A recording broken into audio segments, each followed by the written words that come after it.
నమస్కారం SRK news కి స్వాగతం. ముందుగా ముఖ్యాంశాలు.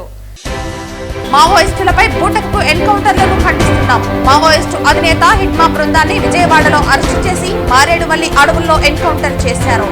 రాజ్యాంగాన్ని పౌర హక్కులను ఉల్లంఘిస్తున్న కేంద్ర హోంమంత్రి అమిత్ షాపై కేసు నమోదు చేయాలి. వామపక్ష పార్టీలు మరియు పౌర ప్రజా సంఘాలు డిమాండ్. భక్తి భావాన్ని పెంచుతున్న నగర సంకీర్తన. శ్రీ వెంకటేశ్వర స్వామికి ఎంతో ఇష్టమైన ప్రతి శనివారం నగర సంకీర్తన చేస్తున్న భజన మండలి కళాకారులు. వార్తల్లోని వివరాలు. మావోయిస్టులపై జరుగుతున్న బూటకపు ఎన్కౌంటర్లను ఖండిస్తూ తిరుపతి సిపిఐ కార్యాలయంలో వామపక్ష పార్టీలు మరియు పౌర ప్రజా సంఘాల ఆధ్వర్యంలో రౌండ్ టేబుల్ సమావేశం జరిగింది.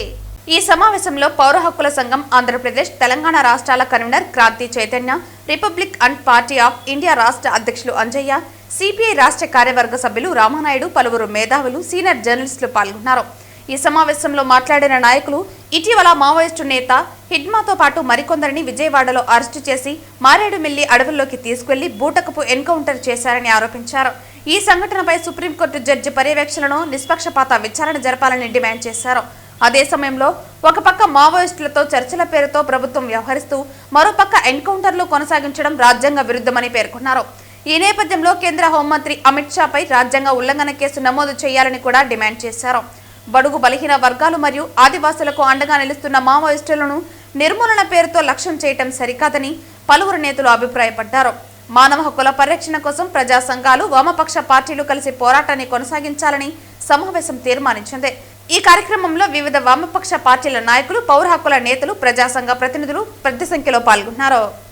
ఇటీవల కేంద్ర రాష్ట్ర ప్రభుత్వాలు బూటకపు ఎన్కౌంటర్ల పేరుతో మావోయిస్టు పార్టీ నాయకత్వాన్ని అంతమొందించాలని చెప్పి మావోయిస్టు పార్టీ కేంద్ర కార్యదర్శి నంబాల కేశవరావుతో సహా మొన్నటికి మొన్న గిరిజన నాయకుడు, గిరిజనుల ముద్దుబిడ్డ, మావోయిస్ట్ పార్టీ కేంద్ర కమిటీ సభ్యుడైనటువంటి హిడ్మాని విజయవాడలో పట్టుకొని మారేడుమిల్లి అడవుల్లోకి తీసుకెళ్లి కాల్చి చంపి బూటకపు ఎన్కౌంటర్ కట్టుక తల్లారు.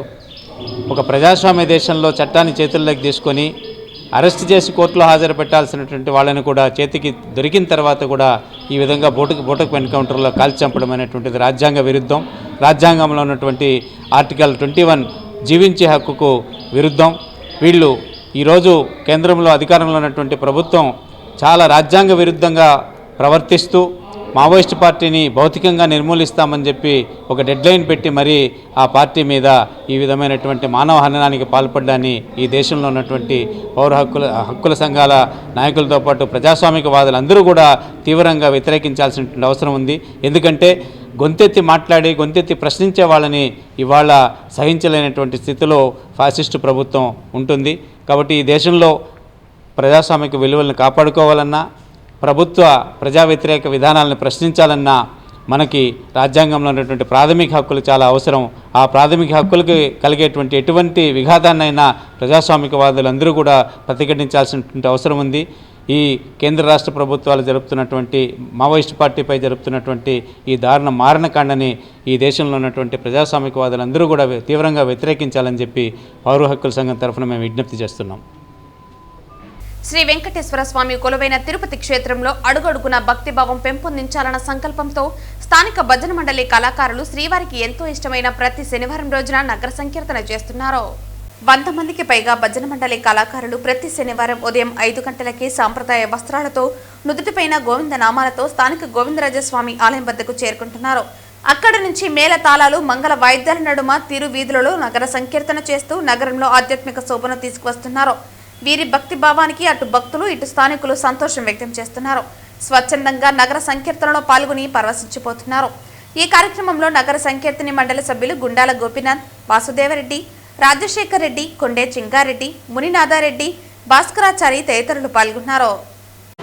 గత 2 సంవత్సరములుగా తిరుపతి నందు ఈ నగర సంకీర్తన చేస్తున్నారు. ఈ నగర సంకీర్తనలో మొదట 10 మందితో స్టార్ట్ చేసి ఇప్పుడు కొన్ని వందల మంది భక్తులు ఇంట్లో నగర సంకీర్తనలో చేస్తున్నారు. ఈ నగర సంకీర్తన వలన మనకి చాలా మనసు ఉల్లాసంగాను, ఆనందంగాను, ఆరోగ్యంగాను ఉండదు. ఈ నగర సంకీర్తన వలన మనసులు చేయడం వలన మన పురాతన కాలం నుండి ఇది ఆచారంగా వచ్చినది. ఈ నగర సంగీతం చేయటం వలన మనకి ఆరోగ్యం కూడా మనసు ఉల్లాసంగా ఓం నమో వెంకటేశాయ. ఓం నమో వెంకటేశాయ. తిరుపతిలో ప్రతి శనివారం ఉదయం 5 నుంచి నగర సంకీర్తన గత 2 సంవత్సరాలుగా ప్రారంభించాము. తిరుపతి పట్టణ ప్రజలు ప్రతి ఒక్కరూ వచ్చి ఈ కార్యక్రమంలో పాల్గొంటున్నారు. శనివారం ఉదయం 5 గంటలకి గోవిందరాజస్వామి గుడి ఎదురుగా ఆంజనేయ స్వామి గుడి వద్ద నుంచి బయలుదేరి గోవిందరాజస్వామి ఆలయం వైపు వచ్చి ఆ పక్క దక్షిణ మాడా వీధిలోనే మెట్లెక్కి లక్ష్మీనారాయణ స్వామి గుడి నుంచి స్టేట్ బ్యాంకు పూలమఠం గాంధీ రోడ్ నుంచి డౌన్ అయ్యి కరిమారియమ్మ గుడి పక్కన భజన మందిరం చూసుకుని మళ్ళీ సేమ్ యథాస్థితికి గోవిందరాజ సన్నిధిలో వచ్చి ముగిస్తాము. ఇది చాలా అద్భుతమైన కార్యక్రమం. ఇది పాత తరం, మేము చిన్నప్పుడు ఈ కార్యక్రమాన్ని నేను చూశాను. దాని తర్వాత మళ్ళీ చూడలేదు. ఇప్పుడు మళ్ళీ ఈ 2 సంవత్సరాలుగా నగర సంకీర్తన మండలిని ఏర్పాటు చేసి ప్రతి ఒక్కరూ వచ్చి ఈ కార్యక్రమంలో పాల్గొంటున్నారు. ఈ భజన ఉదయం పూట బ్రహ్మముహూర్తంలో లేచి స్నానం చేసి ఈ గోవింద నామాలు స్మరిస్తే మనకు మంచి ఆరోగ్యము, మంచి అలవాట్లు, ప్రతి ఒక్కటి మంచిగా జరుగుతుంది. అందువల్ల ప్రతి ఒక్కరూ వచ్చి ఈ కార్యక్రమంలో పాల్గొనాలి. అలాగే ఈ నగర సంకీర్తన మండలి తరపున ప్రతి సంవత్సరము ఈ కార్తీక వనభోజనాలు ఏర్పాటు చేసినాం. ఫస్ట్ ఇయర్ చేసాము, మొన్న సెకండ్ ఇయర్ సోమవారం రోజు చేసాము. అందరూ వచ్చి ఈ కార్యక్రమంలో పాల్గొన్నారు. సుమారు 500 మంది వచ్చి ఈ కార్యక్రమంలో పాల్గొన్నారు. ప్రతి ఒక్కరికి ఆ బోలో. తిరుపతి శ్రీ కోదండరామస్వామి ఆలయం వెనుక వైపు ఉన్న కుంకా వీధి శ్రీ వెంకటేశ్వర స్వామి భజన మందిరంలో ప్రతి శనివారం జరిగే అన్నదాన కార్యక్రమానికి జైపాల్ తన కుటుంబ సభ్యులతో కలిసి 11 సంవత్సరాలుగా ఈ కార్యక్రమాలను నిర్వహిస్తున్నారు. అలాగే టీడీపీ బీసీ నాయకులు సాధికార కమిటీ రాష్ట్ర సభ్యులు జగన్నాథం తన కుటుంబ సభ్యులతో కలిసి మున్సిపల్ పార్కు పక్కన ప్రతి శనివారం పేదలకు ఇలాగే అన్నదాన కార్యక్రమాలు నిర్వహిస్తున్నారు. ఇప్పుడు జైపాల్తో కలిసి శ్రీ వెంకటేశ్వర స్వామి భజన మందిరం వద్ద అన్నదానం నిర్వహించారు. ఈ పవిత్రమైన పుణ్యక్షేత్రంలో తిరుపతి నడుబడ్డున ఇక్కడ మన వెంకటేశ్వర స్వామి భజన మందిరం దగ్గర ప్రతి శనివారం రోజు భక్తులకు అన్నదాన కార్యక్రమం చేస్తున్నాం. ఈ కార్యక్రమం ఏమనగా తిరుపతిలో మేము అందరూ వెంకటేశ్వర స్వామికి సేవకులుగా ఈరోజు ఎవరైతే ఆకలికి అలమటిస్తున్నారో అలాంటి వారందరూ కూడా ప్రతి శనివారం రోజు ఇక్కడికి వచ్చి రిక్షా తొక్కే వాళ్ళైతేనేమి, పని చేసుకునే వాళ్ళైతేమి, ఆ పూటకి అన్నం దొరికిన వాళ్ళైతేమి వాళ్ళందరూ కూడా ఈ చుట్టుపక్కల ఉన్నట్టు వాళ్ళందరూ కూడా శనివారం కరెక్ట్గా మధ్యాహ్నం 1 గంటకి ఇక్కడ వెంకటేశ్వర స్వామి గుడి దగ్గరికి పోతే మాకు అన్నం దొరుకుతుంది అనే విధంగా అందరూ ఇక్కడికి వస్తున్నారు.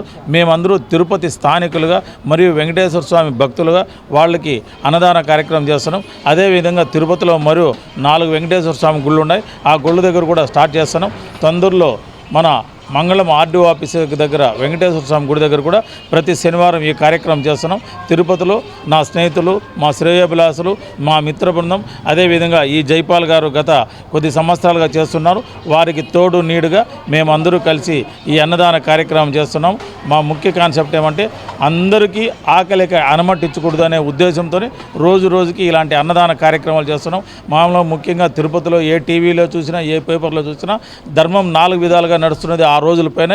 ఇప్పుడు ఎక్కడ చూసినా అక్కడ మర్డర్లు, మానభంగాలు అట్లాంటివి వస్తున్నాయి. కానీ ఎప్పుడు అన్నదానాలు జరుగుతున్నాయి. అన్నదాన కార్యక్రమాలు కూడా ముందులాగా చేయాలని అన్ని గుళ్ళ దగ్గర ప్రతి ఒక్కరూ మనకున్న దాంట్లో కొద్ది సాయం చేసి ఏదో విధంగా ఆకలికి పడుకోకుండా, పస్తుండకుండా అందరూ కూడా మీరందరూ కూడా మాలాగా సాయం చేస్తారని ఈ తిరుపతిలో ఈ వెంకటేశ్వర స్వామి సన్నిధిలో మేమందరూ కూడా భక్త మండలి అందరూ కూడా ఒక టీమ్గా తయారీ ఇలాంటి కార్యక్రమాలు చేస్తున్నాం. వేడుకొండలవాడ వెంకటరమణ గోవింద గోవింద జగన్నాథ మిత్ర బృందం. పద్మావతి అమ్మవారి ఆశీస్సులతో 11 సంవత్సరాల 4 నెలలుగా ప్రతి శనివారం 100 మందికి మంచి భోజనం ఇస్తున్నాము. మాకు ఇంతటి మహర్భాగ్యాన్ని ప్రసాదించిన వెంకటేశ్వర స్వామి వారికి, పద్మావతి అమ్మవారికి మేము శిరస్సు వంచి నమస్కరించుతున్నాము. ఈ కార్యక్రమాన్ని మా జగన్నాథం గారి సహకారంతో ఇంకా ఉజ్వలంగా ముందుకు సాగిస్తూ ఆర్టీఓ ఆఫీస్ దగ్గర ఉన్న వెంకటేశ్వర స్వామి భజన మందిరం దగ్గర త్వరలో ఇదే కార్యక్రమం ఇక్కడ అక్కడ ప్రారంభం చేస్తాము. మా జగన్నాథం గారు మాకు తోడైన తర్వాత మా ఉద్దేశం ఏమంటే తిరుపతిలో ఎక్కడ వెంకటేశ్వర స్వామి గుడి ఉందో అక్కడ శనివారం పోతే అన్నం దొరుకుతుందని అందరికీ అనిపించాలా, అది పాటిస్తాము. నమో వెంకటేశాయ పద్మావతమ్మ. తిరుచానూరు శ్రీ పద్మావతి అమ్మవారి వార్షిక కార్తీక బ్రహ్మోత్సవాలలో భాగంగా 6వ రోజు రాత్రి అమ్మవారు ఆలయ 4 మాడ వీధుల్లో గరుడ వాహనంపై విహరిస్తూ భక్తులకు దర్శనమిచ్చారు. ఈ సేవ సందర్భంగా అమ్మవారికి శ్రీవారి లక్ష్మీ కాసుల హారాన్ని అలంకరించారు.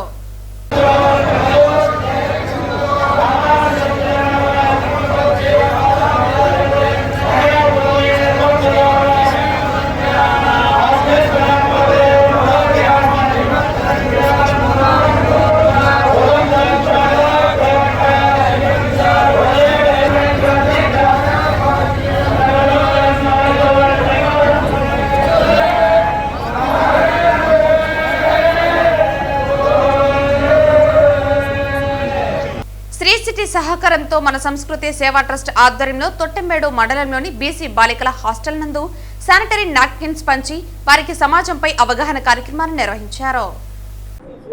దగ్గర తొట్టెంబేడు ప్రభుత్వ బాలికల బీసీ హాస్టల్ నందు బీసీటీ వారి సహకారంతో సేవా ట్రస్ట్ ద్వారా పిల్లలకి వ్యక్తిగత పరిశుభ్రతపై అవగాహన కల్పిస్తూ వాళ్ళకి 2 నెలలకు సరిపడా నాప్కిన్స్ దాదాపు 150 మంది పిల్లలకి బీసీ వెల్ఫేర్ డిపార్ట్మెంట్ యొక్క అధికారుల సహకారంతో పిల్లలకి అందించడం జరిగింది. ఇప్పుడున్నటువంటి ఏరియా హాస్పిటల్ డాక్టర్ గారు వచ్చారు. పిల్లలకి వాళ్ళ వ్యక్తిగత పరిశుభ్రతపై అవగాహన కల్పించి భవిష్యత్తులో వాళ్ళు ఉన్నతంగా ఎదిగి ఆరోగ్యంగా ఉండి బాగా చదువుకొని తల్లిదండ్రులకి అలాగే చదువుకున్న పాఠశాలకి హాస్టల్లో ఉన్నటువంటి అధికారులకు అందరూ కూడా మంచి పేరు తేవాలనే ఉద్దేశంతో కార్యక్రమం చేయడం జరిగింది. ఇలాగా పిల్లలు మంచిగా ఉంటూ కుటుంబానికి సమాజానికి మంచి పేరు తెచ్చే విధంగా ఉంటూ మన భారతదేశం యొక్క జాతి గౌరవాన్ని ప్రపంచవ్యాప్తంగా అందించడంలో ఈరోజు పిల్లలే రేపటి మంచి భవిష్యత్తు ఉన్నతంగా ఎదిగి ఉన్నారని ఉద్దేశంతో ఇలాంటి కార్యక్రమం చేయడం జరుగుతుంది. కార్యక్రమం సహకరించినటువంటి మీడియా మిత్రులకు అలాగే అధికారులకు అందరూ కూడా వార్డెన్ సిబ్బందికి హాస్టల్ సిబ్బందికి వార్డెన్ గారికి అందరూ కూడా ధన్యవాదాలు తెలియజేస్తున్నా. నమస్కారం. అందరికీ నమస్కారం అండి. తొట్టంబేడు ప్రజలకి అలాగే ఇక్కడికి వచ్చినటువంటి అధికారులకు అందరికీ నమస్కారం. ఇక్కడ ముఖ్యంగా ఏంటంటే ఇక్కడ బీసీ వెల్ఫేర్ గర్ల్స్ హాస్టల్ కి రావడం జరిగింది. ఇక్కడ ముఖ్యంగా శ్రీ సిటీ కంపెనీ వాళ్ళ ద్వారా శానిటరీ నాప్కిన్స్ అనేది అందివ్వడమే కాకుండా ఇక్కడున్న అడల్ట్స్ అండ్ గర్ల్స్ అందరికీ కూడా పర్సనల్ హైజీన్ గురించి అలాగే పర్సనల్ హైజీన్ యొక్క హెల్త్ ఎడ్యుకేషన్ ఇవ్వడం జరిగింది. క్లీన్లీనెస్ గురించి కానీ అడల్ట్స్ అండ్ గర్ల్స్కి న్యూట్రిషన్ గురించి కూడా చెప్పడం జరిగింది. పర్సనల్ హైజీన్ అలాగే వాళ్ళకి పీరియడ్ సైకిల్స్ గురించి అవగాహన కల్పించడం జరిగింది. దానికి సంబంధించి న్యూట్రిషన్ కానీ శానిటరీ నాప్కిన్స్ ఇవన్నీ కూడా ఎలా యూజ్ చేయాలి, పీరియడ్స్ గురించి అవగాహన ఇవన్నీ కూడా కల్పించారు. బెంగళూరులో జరిగిన 7 కోట్ల దోపిడీకి సంబంధించి కుప్పంలో కర్ణాటక పోలీసులు రికవరీ చేశారు. కూర్మాయిపల్లికి చెందిన నవీన్ బెంగళూరులో సాఫ్ట్వేర్ ఉద్యోగం చేస్తున్నారు. ఈ దోపిడీ కేసులో నవీన్ ఉన్నట్లు గుర్తించిన కర్ణాటక పోలీసులు కుప్పం పోలీసుల సహకారంతో కూర్మాయిపురంలో తనిఖీలు చేపట్టారు. బెంగళూరులో హెచ్డిఎఫ్సి బ్యాంకు నుండి ఏటీఎంకు డబ్బు తీసుకువెళ్తున్న వ్యాన్ను అటకాయించి దోపిడీ చేశారు. ఇన్నోవా కారులో వచ్చి 7 మంది దుండగులు దోపిడీకి పాల్పడ్డారు. చిత్తూరు జిల్లా గుడిపాల సమీపంలో ఇన్నోవా కారును వదిలి మరో కారులో దుండగులు పరారయ్యారు. గుడిపాల మండలం చిత్తపార వెళ్లే మార్గంలో ఏటీఎం క్యాష్ తరలిస్తున్న బాక్సులను పోలీసులు గుర్తించారు. చిత్తపార అటవీ ప్రాంతంలో పోలీస్ జాగ్ల ద్వారా పోలీసులు తనిఖీలు నిర్వహించారు. కుప్పం మండలం కూర్మాయిపల్లిలోనూ పోలీసులు తనిఖీలు నిర్వహించారు. బెంగళూరులో సాఫ్ట్వేర్ ఉద్యోగం చేస్తున్న కూర్మాయిపల్లికి చెందిన నవీన్ దోపిడీ ముఠాలో ఉన్నట్లు పోలీసులు గుర్తించారు. కూర్మాయిపల్లిలో పోలీసులు తనిఖీలు నిర్వహించగా నవీన్ ఇంటికి తాళాలు వేయడంతో ఇంటి తలుపులు పగలగొట్టారు పోలీసులు. నవీన్ ఇంట్లో సుమారు 5.56 కోట్లు స్వాధీనం చేసుకున్నారు. బెంగళూరులో జరిగిన 7 కోట్ల దోపిడీకి సంబంధించి కుప్పంలో కర్ణాటక పోలీసులు రికవరీ చేశారు. కూర్మాయిపల్లికి చెందిన నవీన్ బెంగళూరులో సాఫ్ట్వేర్ ఉద్యోగం చేస్తున్నాడు. ఈ దోపిడీ కేసులో నవీన్ ఉన్నట్లు గుర్తించిన కర్ణాటక పోలీసులు కుప్పం పోలీసుల సహకారంతో కూర్మాయిపురంలో తనిఖీలు చేపట్టారు. నవీన్ ఇల్లు తాళం వేసి ఉండగా పోలీసులు తలుపులు పగలగొట్టి చూడగా సుమారు 5.56 కోట్ల మేరకు నగదు రికవరీ చేసినట్లు సమాచారం. అయితే ఈ వ్యవహారాన్ని పోలీసులు గోప్యంగా ఉంచారు. వార్తలు ముగించే ముందు ముఖ్యాంశాలు మరోసారి. మావోయిస్టులపై బూటకపు ఎన్కౌంటర్లను ఖండిస్తున్నాం. మావోయిస్టు అధినేత హిట్మా బృందాన్ని విజయవాడలో అరెస్టు చేసి మారేడుమల్లి అడవుల్లో ఎన్కౌంటర్ చేశారు. రాజ్యాంగాన్ని పౌర హక్కులను ఉల్లంఘిస్తున్న కేంద్ర హోంమంత్రి అమిత్ షాపై కేసు నమోదు చేయాలి. వామపక్ష పార్టీలు మరియు పౌర ప్రజా సంఘాలు డిమాండ్. భక్తి భావాన్ని పెంచుతున్న నగర సంకీర్తన. శ్రీ వెంకటేశ్వర స్వామికి ఎంతో ఇష్టమైన ప్రతి శనివారం నగర సంకీర్తన చేస్తున్న భజన మండలి కళాకారులు. ఈ వార్తలు ఇంతటితో సమాప్తం. తిరిగి వార్తల్లో మళ్ళీ కలుద్దాం. అంతవరకు సెలవు. నమస్కారం.